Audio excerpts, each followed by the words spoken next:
On Vuma FM. It is 14 minutes until 11 o'clock, and up until the top of the hour, we were in conversation with Kavini Mudli, and she's here talking about governance and all things to do with complying in the workplace. But mostly, we're here to talk about an element of the workplace in Njengoba Workers' Day that perhaps goes undocumented, unnoticed, and talked about. So we're here to talk about it this Friday morning on the 1st of May, May Day.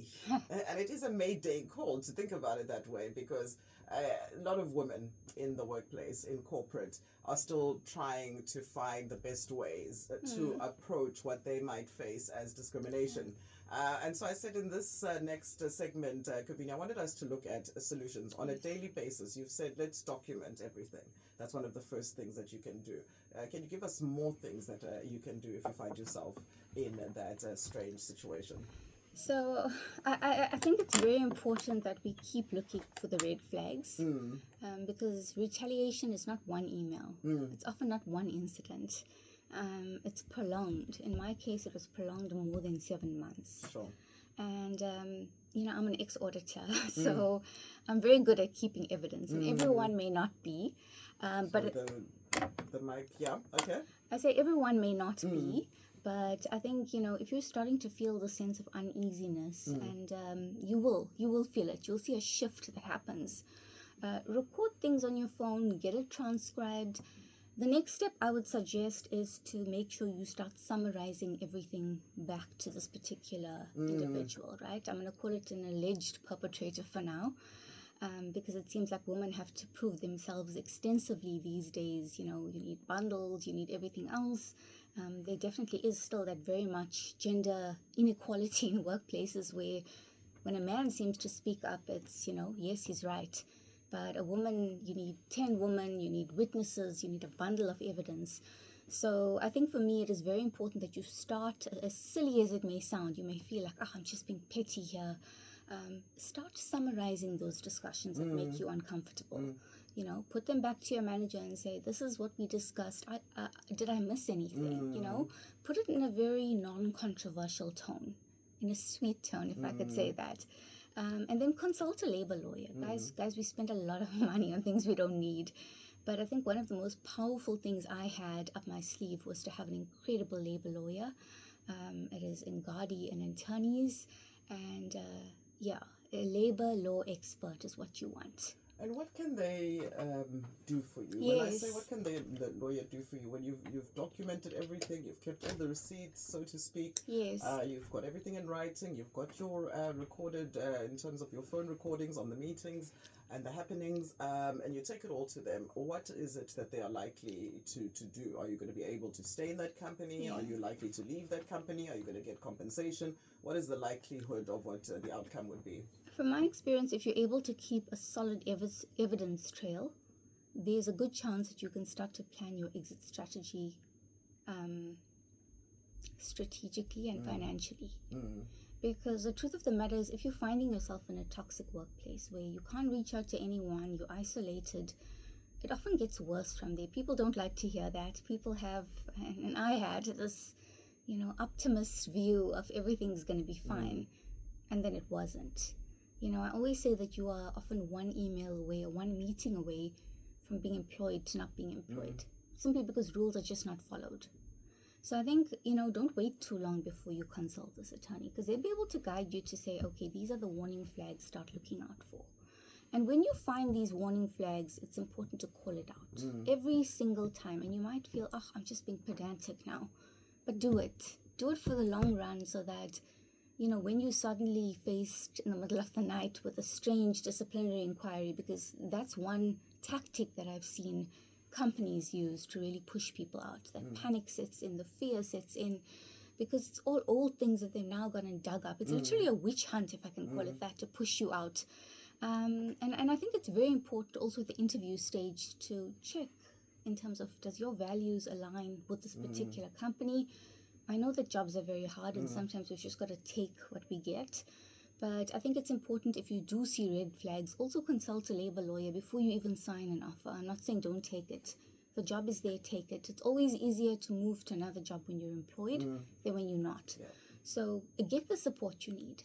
Get the mental health, the therapist, the labor lawyer, the life coach. I have an executive coach as well, Miss Usha Miraj. And, you need a great support system around you, a circle. And I think what I've learned as well is that you may have a circle around you and they just vent. There's no real help. Sometimes it's just, oh, shame. And I think the worst kind of advice you can give to someone who's in this position is you'll be fine. Yeah. Yeah. Or stick it out. Or stick it out, or jobs are so hard, you should be grateful.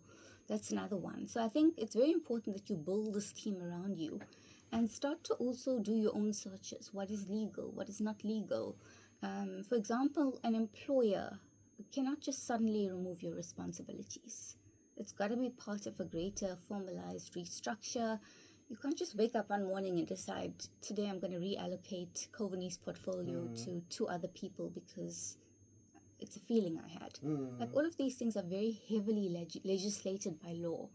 And, having this evidence, going to your lawyer, it can help you to at least prolong the relationship by 6 months, which is sort of what you need to start putting yourself out into the market, connecting with people beyond LinkedIn. But I love LinkedIn. It's been phenomenal for my job hunt experiences.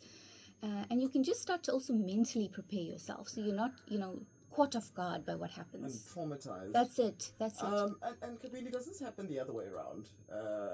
We've been putting, obviously, you boss babes, with women focused. Yeah. But have you found that men find themselves in these circumstances? Absolutely. I also mentor some young male professionals who are entering corporate spaces.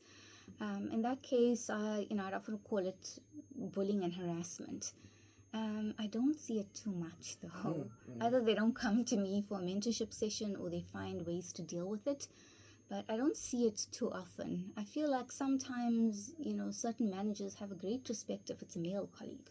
Just by the way the construct The brotherhood. Exactly, the golf club, the brotherhood.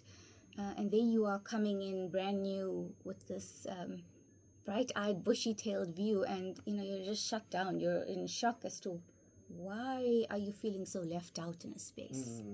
And that's the biggest thing is the idea of being isolated and made to feel less than in that space, which can play havoc on your brain, but also for your future prospects, because if you don't feel like you're up to the task, you don't then put yourself forward for other things that might be coming your way. Yes. I think we're going to leave it there, but if people are in this situation, Kavini, you say you mentor people? I do. How do they reach out to you so that they can perhaps have an ear and somebody who's walked the road and knows what to do at what stage?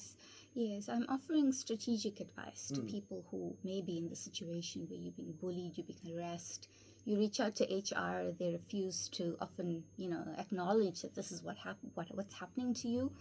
You can reach me on inquiries@coveneymoodley.co.za. Also look at my website. I'm also available on LinkedIn and Instagram, Coveney Moodley. And Boss Babes. She's also there by Boss Babes for women who want to be inspired by other women doing great things. Thank you for coming through to the studio on this day. It was the perfect day to have the conversation around what is actually happening in some of the corporate spaces out there during Workers' Day. Thank you so much. It's been an honor to be here, and I really hope that those employers who are listening take heed of wanting to follow the law, wanting to follow your governance, your risk, your compliance processes. And if you're in the public interest space, there's more obligation and expectation on you to do better. Yeah, that's true. That's absolutely true. Thank you. Her name is Coveney Moodley, and she is a CASA GRC expert. And you can reach out to her on the website, Coveney Moodley, I assume. Yes. Yeah, and she does all of that mentorship for you if you find yourself in the space of corporate GBVs. Funda matema masha, new things we are learning, but there are things that we know about and things that happen for reals. Coming up in the next hour, I did say to you that we will be announcing finalists for the